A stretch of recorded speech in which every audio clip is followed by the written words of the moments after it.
Some nations rise because history favored them. Others survive because geography protects them. But then there are those places where fate seems heavier, harsher, almost cruel. Places where natural disasters, foreign invasions, colonial scars, and impossible borders stack into a burden no country could easily escape. Not cursed by magic, but by circumstance, by the brutal lottery of where they were born on the map. These are the nations the world quietly calls cursed. And when you study their stories, patterns emerge. Patterns of tragedy, resilience, and the terrifying power of geopolitics. Here's a journey through 10 countries where misfortune has become a defining force, from number 10 to the most cursed of all. Haiti's story almost feels scripted by tragedy.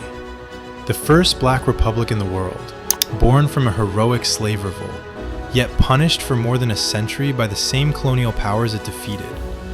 Forced to pay reparations to France, crippled economically, isolated diplomatically. And just when the nation began to breathe, nature struck with biblical fury.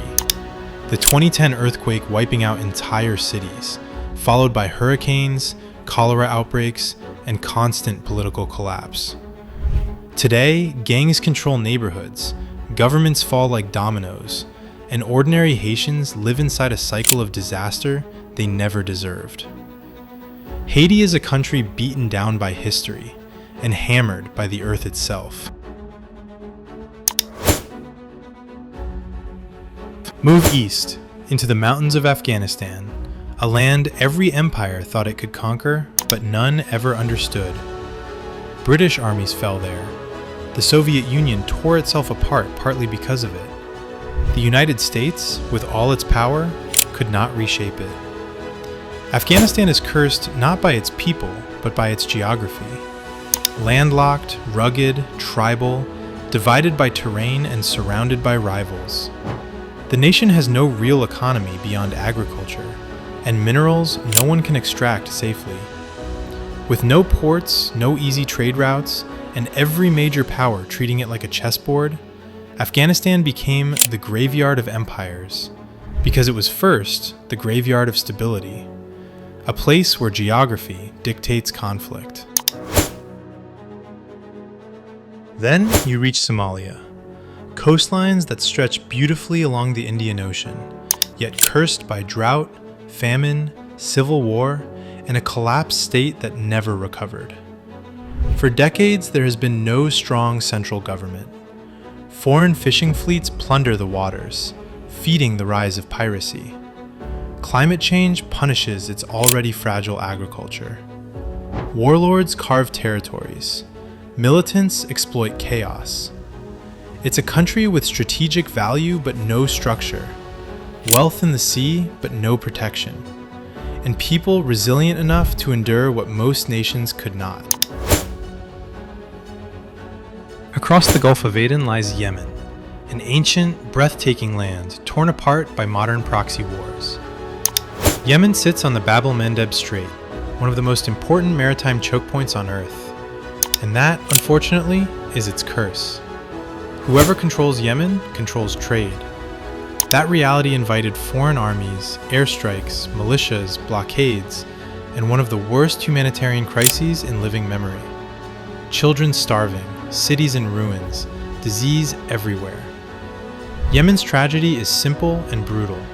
It is too poor to defend itself, too strategic to be left alone. Further north, isolated and frozen in time, sits North Korea, a country that once had a thriving industrial base compared to the south, but drifted into authoritarian darkness after the Korean War. Sanctions, famine, propaganda, nuclear brinkmanship. The people have become hostages to the ambitions of a ruling elite. The tragedy of North Korea is not just poverty, but imprisonment. An entire nation sealed off from progress. Not cursed by geography, but by leadership that turned survival into a perpetual struggle.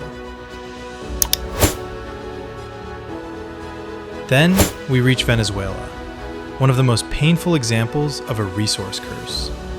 a country sitting on some of the world's largest oil reserves, once the richest nation in Latin America, now reduced to empty supermarkets, hyperinflation, and mass migration. When oil was abundant, corruption flourished. Infrastructure decayed. The economy became dependent on a single export. And when the price crashed, everything imploded. Venezuela's wealth was supposed to guarantee its future, but instead, it poisoned it. Oil made the country powerful, but also fragile, a curse disguised as a gift. Across the oceans lies Myanmar, a nation at war with itself, a place where dozens of ethnic groups, languages, religions, and identities collide inside borders drawn by the British Empire, without care for who lived where. For decades, the military has ruled through force, coups, and fear. The Rohingya crisis became one of the darkest chapters in modern human rights history. Rich with jade, timber, oil, and gas, Myanmar should be wealthy, but those resources became prizes in conflicts, not tools for development. Unity was never given space to form. The country's greatest enemy has always been within. Then comes Sudan, once the largest country in Africa, now split into two nations, but still defined by war. A land divided between Arab North and African South, nomads and farmers, desert and savanna, borders carved by British officials who didn't care about ethnic realities, created a guaranteed future of conflict. Darfur became synonymous with genocide. Coups toppled governments, militias fought over oil and minerals. Even after South Sudan gained independence, both countries remained unstable. Sudan's curse is the legacy of outsiders drawing lines on maps.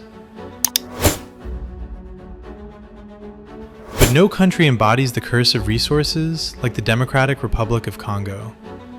The DRC could be one of the richest nations on Earth.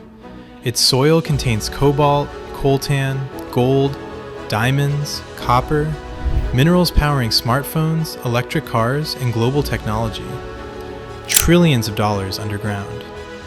And yet, its people remain some of the poorest on the planet. Why? Because wherever there is unimaginable wealth without strong institutions, predators arrive. Foreign companies, rebel groups, warlords, neighboring armies, all fighting, all plundering, all leaving devastation in their wake. Millions have died in conflicts over minerals inside a country that should have been a superpower. The DRC is the ultimate tragedy, a paradise of resources turned into a battlefield of exploitation. And finally, the nation ranked number 1, the most geopolitically cursed country on Earth, Ukraine. A land caught between East and West, Europe and Russia, democracy and empire. A country whose geography is painfully vulnerable. Flat land, open borders, no mountains, no oceans, no natural defenses. For centuries, Ukraine has been invaded by Mongols, Ottomans, Poles, Nazis, the Soviet Union, and now modern Russia.